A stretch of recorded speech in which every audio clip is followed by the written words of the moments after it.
नमस्कार। वृश्चिक लग्न यानी स्कॉर्पियो एसेंडेंट वालों के लिए जून 2025 का महीना कैसा रहेगा? देखिए लग्नेश, 7 जून तक आपके नीच राशि में है, कर्क राशि में, जिसके वजह से यहाँ पे 7 जून तक का समय बहुत फेवरेबल यानी अनुकूल नहीं रहेगा। लेकिन 7 जून से पूरे 28 जुलाई तक करीब करीब 2 महीने का फेज है ये, 1.5 महीने का फेज।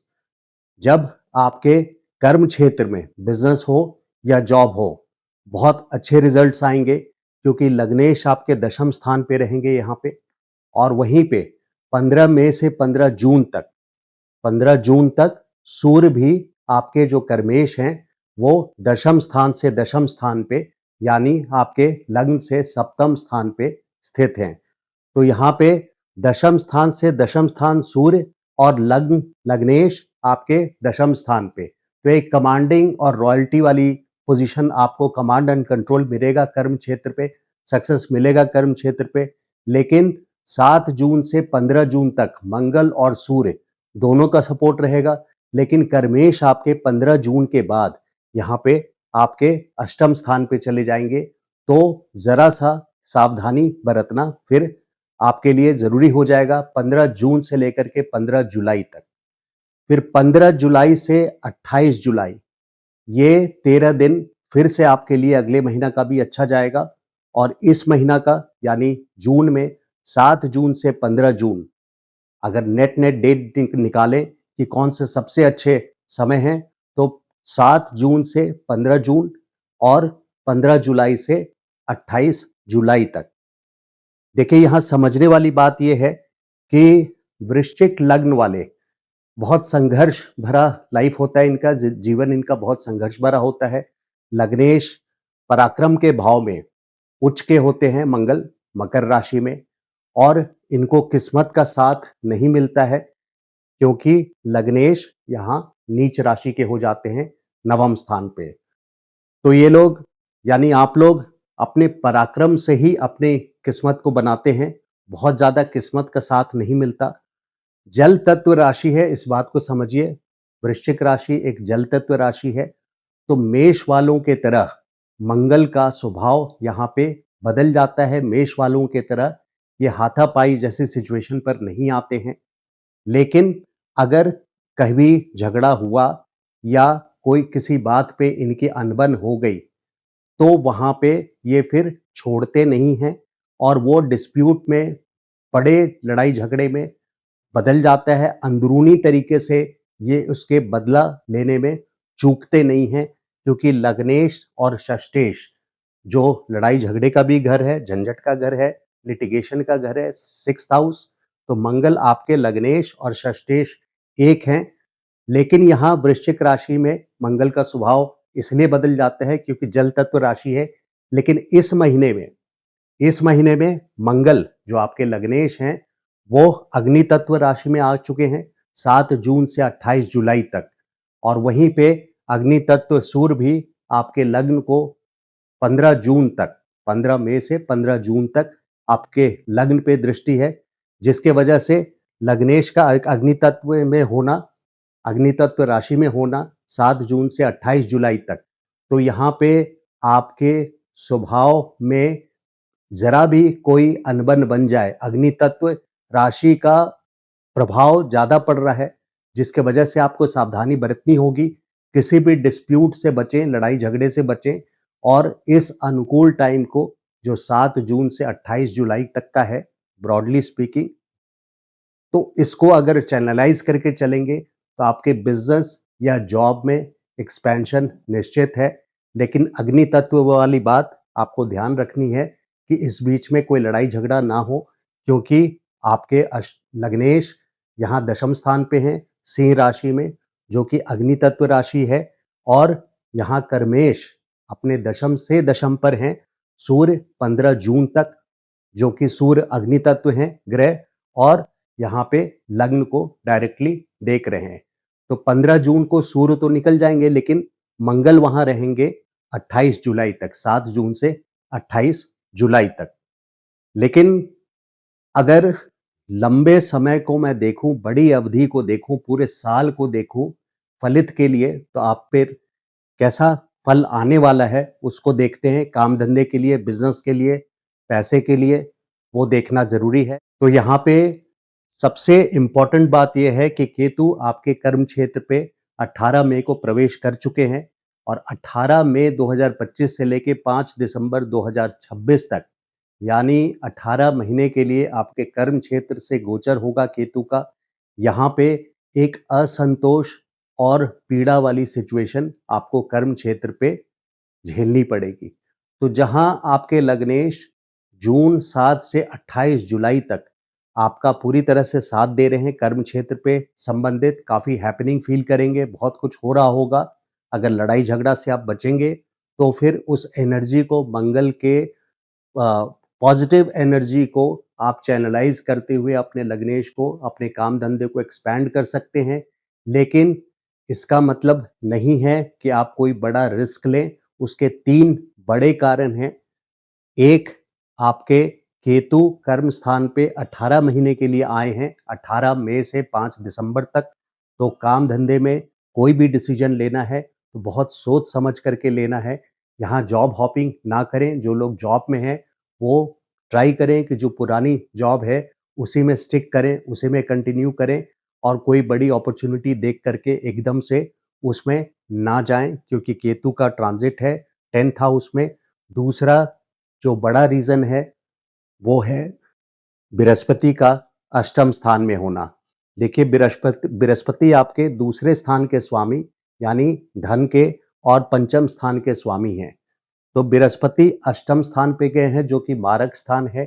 तो फाइनेंस के लिए यानी कैश फ्लो के लिए, आपके फंड्स के लिए, आपके हाथ में कितने पैसे बचते हैं या रुकते हैं या रहते हैं, उसको देखने के लिए बृहस्पति को देखना अनिवार्य हो जाता है। तो बृहस्पति का 1 साल यानी 14 मई 2025 से लेके मई आखिरी 2026 तक अष्टम घर में गोचर, पूरे 1 साल यहाँ पे फाइनेंस से रिलेटेड कोई भी इम्पोर्टेंट डिसीजन आपको नहीं लेना चाहिए। कोई रिस्क, बिजनेस, नया बिजनेस आप शुरू इस टाइम पे बिल्कुल नहीं कर सकते हैं। जॉब, मैंने आपको बताया अभी कि जॉब में आप जॉब चेंज करने की सिचुएशन में ना आए। कोशिश करें hold on to the previous job, जो पहले की नौकरी अभी चल रही है आपकी, उसी को कंटिन्यू करें। और तीसरा बड़ा रीज़न है कि शनि पंचम स्थान पे है और शनि यहाँ से आपके धन भाव को देख रहे हैं 11वें स्थान। तो ये 3 बड़े ग्रहों का जो की दृष्टि है या उनकी जो पोजीशन है वो बता रही है कि आने वाला 1 साल, खास करके अभी 1 साल की बात कर रहा हूँ, 2026 मई 25 मई से लेकर के 2026 तक, तो ये बहुत अच्छा नहीं जाने वाला है, जिसके वजह से आपको सावधानी बरतनी चाहिए कर्म क्षेत्र में भी और अपने फाइनेंस से रिलेटेड कोई भी सब्जेक्ट हो उससे रिलेटेड, चाहे बिजनेस हो तो उसमें आपको अपनी फंड मैनेजमेंट बहुत केयरफुली करनी चाहिए पूरे 1 साल। अगर यहाँ पे उपाय की बात करूं, जो ये एडवर्स टाइम आ रहा है 1 साल का, उसमें क्या उपाय किया जा सकता है? तो देखिए, आपके धन स्थान के स्वामी यानी बृहस्पति, यहाँ सेकंड हाउस के जो स्वामी हैं बृहस्पति, वो नवम स्थान पे उच्च के होते हैं, यानी बृहस्पति कर्क राशि में उच्च के होते हैं। तो धार्मिक कार्य, ये आपका धर्म स्थान है, भाग्य स्थान है। तो धार्मिक कार्य जैसे चैरिटी करना, डोनेशन करना, एनजीओज को दान करना, वृद्धाश्रम में या एनजीओज में, हेल्प सेंटर्स में, ऐसे डोनेशंस एंड चैरिटी से आपके भाग्य स्थान पे मजबूती आएगी। और सबसे अच्छी रेमेडी वृश्चिक लग्न वालों के लिए यही होती है। वृश्चिक वालों के लिए रिलेशनशिप्स बहुत सीरियस मैटर होता है और बहुत इंटेंसिटी के साथ, यानी आप रिलेशनशिप को, रिश्ते को मेंटेन करते हैं।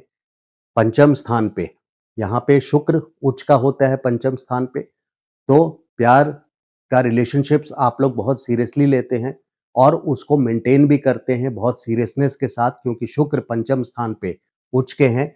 लेकिन वहीं पे शनि का गोचर 29 मार्च 2025 से लेकर के 2027 के 2 जून तक पंचम स्थान पे शनि का गोचर वहाँ आपको डिससैटिस्फैक्शन, डिले, फ्रस्ट्रेशन जैसी सिचुएशन लाएँगे, क्योंकि शनि का गोचर वहाँ तीसरे स्थान से हो रहा है।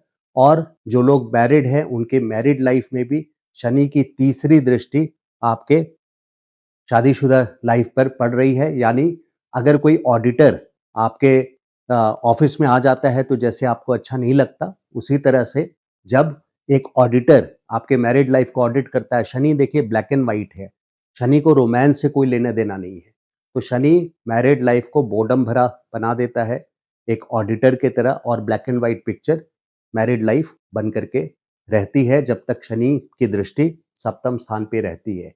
देखिए पैतृक संपत्ति के लिए, क्योंकि बृहस्पति की 9वीं दृष्टि आपके चौथे भाव पे पड़ रही है जहां राहु पहले से है, तो जहां 9वीं दृष्टि यानी अष्टम स्थान से बृहस्पति की 9वीं दृष्टि चौथे भाव में आपको पैतृक संपत्ति दिलाने के लिए बहुत अच्छी दृष्टि है, बृहस्पति की ब्लेसिंग्स रहती है, यहाँ पे गुरु कृपा बनती है। लेकिन क्योंकि वहां पे राहु पहले से हैं तो 50% गुरु चंडाल का असर आता है, क्योंकि राहु चंडाल और गुरु, तो गुरु चंडाल ये एग्जैक्ट गुरु चंडाल नहीं है कि राहु और गुरु एक भाव में है यानी एक घर में है, लेकिन जब भी बृहस्पति की दृष्टि राहु पे पड़ेगी तो गुरु चंडाल का असर आना अनिवार्य है। तो यहाँ बदनामी सिचुएशन आ जाती है, कोई पैतृक संपत्ति से रिलेटेड कोई ना कोई लिटिगेशन, कोर्ट केस या झगड़ा झमेला होना भी लाजमी हो जाता है, यानी होता है ऐसा। और इस महीने में तो 7 जून से 28 जुलाई तक मंगल की भी दृष्टि आपके चौथे भाव पे है। मंगल भूमि कारक है, लेकिन चूंकि वहां राहु हैं और बृहस्पति की भी नजर वहां पड़ रही है, तो मंगल कराए दंगल, इस चीज से आप बचें कि कोई बदनामी वाली सिचुएशन भी प्रॉपर्टी से रिलेटेड, जिनको इनहेरिटेंस के प्रॉपर्टी से रिलेशन है, वो सिचुएशन आ सकती है। वृश्चिक लग्न वाले देखिए ज्यादातर इसमें मैंने देखा है लॉयर्स को, एडवोकेट्स को या डॉक्टर्स को, क्योंकि लग्नेश और षष्टेश एक होते हैं, तो षष्टेश यानी छठा भाव झगड़ा का, रोग का, तो एक वकील हैं जिनको दूसरे के झगड़ों से फायदा होता है, एक डॉक्टर्स हैं जिनको दूसरे की बीमारी से फायदा होता है। तो लग्नेश और षष्टेश एक होने के कारण या तो वो लॉयर्स होते हैं या जिंदगी में कभी ना कभी कोर्ट केस देखते ही हैं अपने लाइफ के ड्यूरेशन में, यानी कोर्ट में उनका जाना अपने लाइफ के ड्यूरेशन में मस्ट हो जाता है। वो लाइफ में कोर्ट जाते ही जाते हैं, चाहे वो लॉयर्स ना हो। अगर चंद्रमा की पोजीशन उनके आपके जन्म कुंडली में अच्छी नहीं है, तो ऐसी सिचुएशन में माता के सुख से भी वंचित रहते हैं।